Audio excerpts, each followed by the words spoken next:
la gestión de personas en las últimas décadas y cómo han influido los datos en estos cambios. ¿Querés decir vos?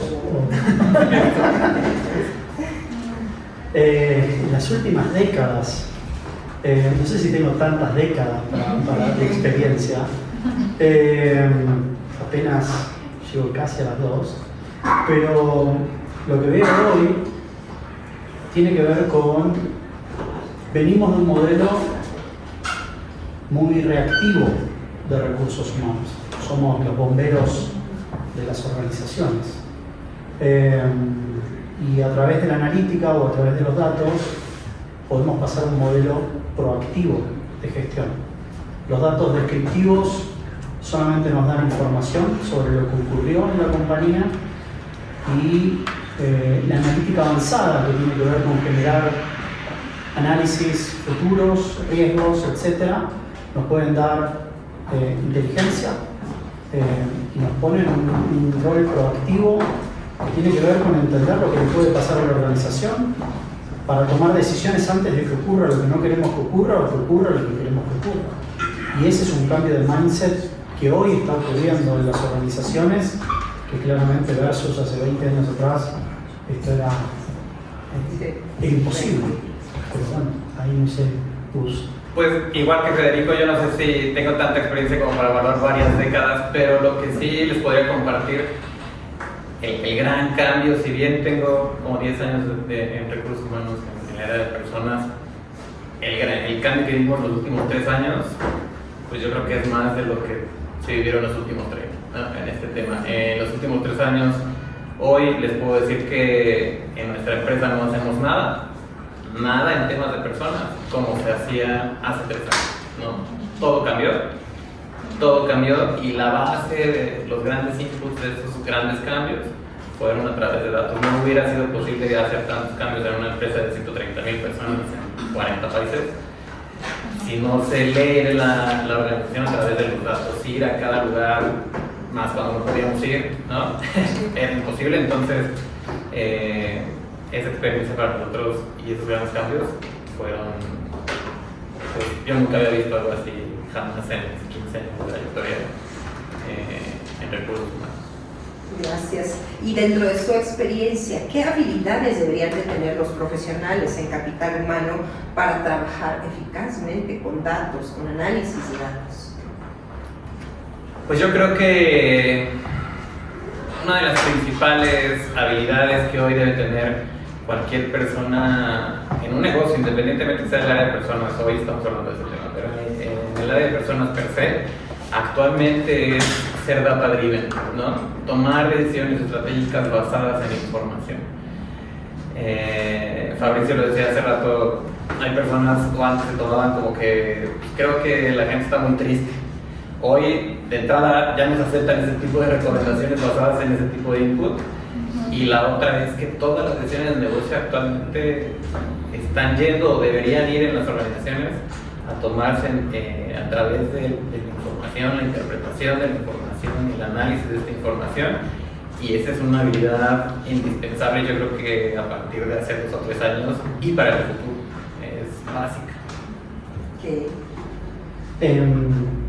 Si ustedes entran a LinkedIn y buscan avisos de empleo con el skill solamente poniendo data en Estados Unidos como faro de lo que nos va a venir en Latinoamérica, aproximadamente hay 1.200.000 avisos de empleo con el skill data. Ustedes buscan avisos de empleo con recursos humanos y aproximadamente hay 280.000 avisos de empleo. El mercado laboral en un futuro va a pagar más por el skill que por la carrera. Y el skill del futuro es el dato. Entonces, la pregunta que yo siempre les hago a mis alumnos, Gus un poco la vivió en carne propia, es ¿quién tiene más probabilidad de éxito de incorporar la habilidad de la data? ¿O quién tiene más probabilidad de ser exitoso hoy en recursos humanos? ¿Un economista, un matemático, un actuario, un estadístico? ¿Quién va a aprender más rápido? ¿Ese tipo de skill, aprender recursos humanos? ¿O alguien, un psicólogo, un sociólogo, uno de recursos humanos aprender toda la matemática, toda la estadística, todo el lenguaje de programación para llegar al mismo lugar. Y ahí está la respuesta a quién nos va a robar el empleo. Ciertamente. En México, en un país como México, habiendo tenido experiencia seguramente en otros países, ¿cuáles son esas limitaciones y desafíos que encuentran ustedes en México de la analítica de personas y cómo pueden ser superados o cómo están siendo superados? La cultura es el principal stopper para que las organizaciones no hagan analítica avanzada. La analítica es una fase diagnóstica. La analítica es como ir a sacarse sangre. Lo que uno hace después del análisis es lo que transforma a la organización. El problema que yo veo, al menos con mis clientes, o los que no son clientes, es que no quieren saber, por el riesgo que implica saber. Yo no sé si querría saber cuándo me voy a morir. Si tuviese la chance, que hoy la hay, yo no sé si querría saber cuándo me voy a morir. Digo, ¿no? Sin ser tan drástico, pero hoy nosotros podemos generar modelos estadísticos para predecir y correlacionar prácticamente cualquier cosa. Y el querer saber implica tener coraje, implica ir en contra del bono de los líderes de la organización, porque hay muchas cosas en juego. ¿Cómo hace uno para decirle a tu jefe, y todo lo que hice hasta acá, y estuvo todo mal? Hay que tener coraje. Un ejemplo construyendo sobre el comentario de Fede, cuando empezó la pandemia, hay un modelo que se usa en las universidades y en el mundo de la salud para predecir cuándo va a ser el pico de la pandemia y cuándo va a terminar una pandemia. Entonces, con la información pública es un modelo que son las iniciales en inglés de contagios, recuperados y decesos, ¿no? Nosotros tomamos ese modelo, lo ejecutamos, es un modelo súper público, lo ejecutamos con los datos públicos que estaban circulando y calculábamos en marzo, abril, en mayo que la pandemia, el pico iba a ser como en agosto, iba a haber varias decenas de miles de personas que iban a perder la vida y iba a terminar en enero del próximo año. Con los datos que estaban públicos, nosotros sabemos por eso que los datos públicos tal vez no eran los correctos. Y cuando mostramos el dato dijeron, guárdalos, o sea, no lo queremos ver, ¿no? O sea, de entrada quién sabe si esté bien o no, nosotros lo comprobamos científicamente. Y entre que no confiábamos mucho las personas que lo vieron y que era un dato muy, muy aterrador en mayo del 2021, dijeron, bueno, sí, podemos dejar de contarlos. Hay que ser muy fuertes para el poder que le dan las organizaciones predecir, identificar, hacerse un check-up de sangre. Debes de estar súper listo para asumir lo que te va a decir la data, ¿no? Gracias, Vale. ¿Y qué pasos deberían de seguir? Tenemos, bueno, en México mucho tipo de empresas, todas estas empresas PYME, ¿no? Hablando de, estamos en estas empresas que están en cero, ¿cuáles serían esos siguientes pasos a seguir para poder empezar a implementar? ¿Cómo empezar? Esta pregunta a mí me parece muy sencilla y es probándolo. Las empresas lo tienen que probar. Y yo he conocido experiencia, hay un grupo en México de personas, líderes de people analytics en empresas de diferentes tipos. Y hay empresas que lo primero que hacen es dicen, queremos un área de people analytics, entonces tráiganse 3 científicos de datos, un arquitecto. Y no, lo que yo he visto es que por experiencia para probarlo, no tienes que hacerlo. Hay empresas que ya han recorrido, hay consultoras que han recorrido mucho camino en México, que saben qué probar, que saben cuáles son aquellos proyectos pues, de más de moda, que de donde es mucho más demostrar el valor, y yo empezaría por ahí, ¿no? Buscar un socio que nos ayude o que les ayude a probarlo, a identificar según su estrategia un reto, una pregunta que contestar que se pueda contestar con People Analytics y hacerlo, y demostrar el valor.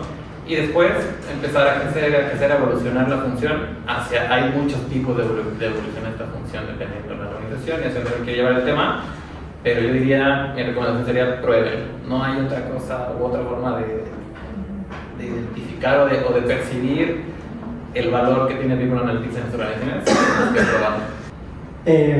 Coincido en lo que dice Gus, y también estar muy atentos a la cultura de la organización.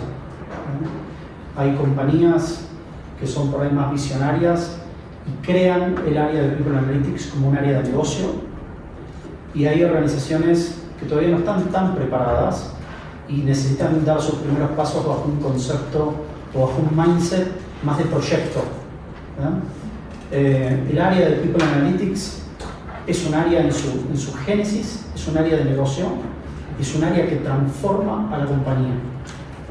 Si partimos de la base que las personas son el principal activo y real ventaja competitiva de una organización, el área de People Analytics es el área que a través de las personas genera valor para la compañía. Y pueden empezar por esos dos lados, más desde un lugar de negocio o como de proyecto, pero en algún momento confluyen ambas visiones. Okay. Gracias, Federico. Gracias. Francisco, ¿cómo poder garantizar que los resultados ya obtenidos avanzado este camino en analítica de personas sean justos o no perjudiquen a ciertos grupos de personas?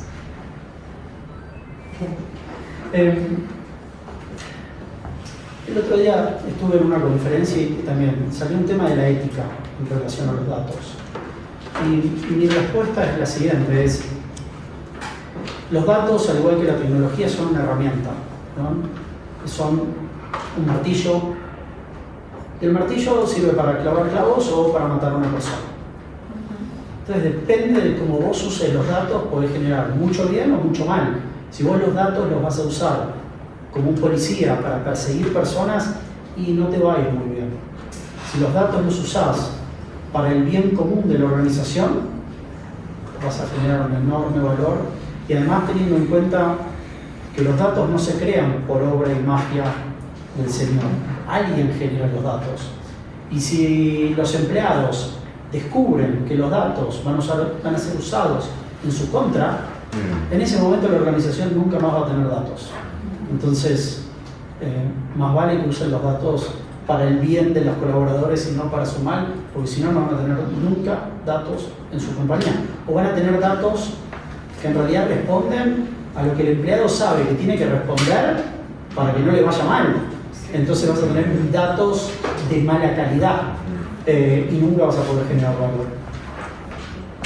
Comparativamente del antes y el después en las decisiones de negocios que ustedes toman en las empresas que Oki asesora en Grupo Bimbo, ¿cuál es esa diferencia que ustedes han percibido y cómo ha sido percibido también de parte de la red personal de las empresas? Yo creo que en nuestro statement como área en el corporativo de Grupo Bimbo, dos elementos clave de este statement como área de People Analytics es propósito y reputación, ¿no? Tiene mucho que ver con lo que dice Fede. La colección de datos necesita un propósito, ¿no? Y necesita una reputación. Los colaboradores necesitan saber que sus datos están siendo utilizados y para qué están siendo utilizados y demostrarles el valor. No, en este tema no puedes cometer un error en la percepción que el colaborador tenga en el manejo de su información y se muere, ¿no? Ya nunca más van a volver a confiar en que sus datos están siendo utilizados de manera correcta. Entonces, uno, la gente debe saber que sus datos están siendo utilizados, y dos, debemos demostrarle que la utilización de esa información es para el bien común, nosotros decimos, ¿no? Es para el bien de la organización, para el bien propio, para el bien individual de las personas. Tiene que ser muy transparente y pues nos lleva al tema de la ética en el manejo de datos. Es súper delicado porque es casi un área donde no se permiten errores en el manejo de la información por los motivos que... Yo particularmente soy una persona de números y el valor yo lo veo en ventas o costos. Sí. El fin de cualquier organización no es tener gente. La gente es un vehículo para, no es el fin en sí mismo. Entonces, a través de la analítica, nosotros, los que estamos en este rubro, es nuestra responsabilidad poder vincular cuál es la relación que existe entre el factor humano y los resultados de negocio, porque si a la compañía le va mal, si la compañía está en riesgo, es imposible tener a la gente comprometida, contenta, productiva. O sea, si no hay resultados, no hay gente. Es un círculo vicioso y la única forma de poder invertir en la gente es si hay dinero. Entonces ahí es donde se vuelve un círculo virtuoso y nosotros tenemos que poder generar valor a través de las personas para que el valor vuelva a las personas. Y ahí es donde la analítica tiene un valor importantísimo. Y por ahí, volviendo a tu primera pregunta, creo que estamos entrando en una era de recursos humanos, en donde recursos humanos se vuelve un área de negocio y dejamos de ser tan románticos. El lenguaje de los negocios son los números, las palabras son solamente para describir los números. Y a nosotros, en recursos humanos, nos encantan las palabras y los números. Al Excel le tenemos pánico. Entonces, ese es un switch súper interesante. Con el beneficio, o sea, en el beneficio para los Digo, si ustedes van a su gerente general y le dicen, dame $1 millón para invertir en el liderazgo de la gente, ¿qué creen que el gerente general le va a decir? Que no. Ahora, ¿todos ustedes creen que el liderazgo es importante? ¿Y por qué no invierten $1 millón? Ahora, ¿qué pasaría si ustedes le van a su gerente general y le dicen, tengo una forma de aumentar 3 puntos porcentuales las ventas a través del liderazgo? Ya no es una conversación de costos, es una conversación de inversión. Entonces su gerente general va a tener que decidir en dónde pone el dinero como inversión. En una campaña de marketing, en invertir en la gente para el liderazgo, como el liderazgo como un paradigma. Pero hasta que nosotros no podamos hablar en esos términos, su gerente general a ustedes lo va a ver como un costo, como un mal necesario para la organización. Y eso es difícil. Ciertamente. Y una pregunta, ha sido muy claro, ¿no? El beneficio que tiene analítica de datos, ¿no? Esa posible renuencia que pueden tener, pero al ver el beneficio, ciertamente, como lo comentan, ¿no? En beneficios numéricos, entonces hablamos el mismo idioma, ¿cierto? Y estamos abriendo esa pregunta también a nuestros ponentes como seres humanos en el trayecto de su experiencia gestionando personas. ¿Cuál ha sido para los retos más difíciles de su carrera? ¿Cuál ha sido esta habilidad o habilidades como seres humanos que han empleado para salir adelante de esos retos? ¿Alguien de aquí sabe qué es ChatGPT? Sí. Hoy en la mañana anunciaron que ChatGPT invirtió creo que $1 millón en comprar una empresa que lleva la inteligencia artificial a la vida física, a la vida real, ¿no? O sea, ¿qué quiere decir eso? Compró una empresa que ya no solo hace código y que te puedes consultar ese código a través de una aplicación, es una empresa que hace automatizaciones mecánicas, robots, etcétera, etcétera. A partir de hoy, ChatGPT va a estar en el mundo físico, no solo en una aplicación.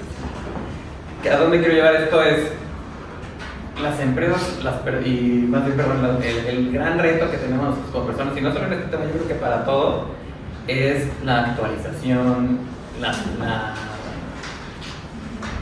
el abordaje a la transformación digital que está sufriendo el mundo, ¿no?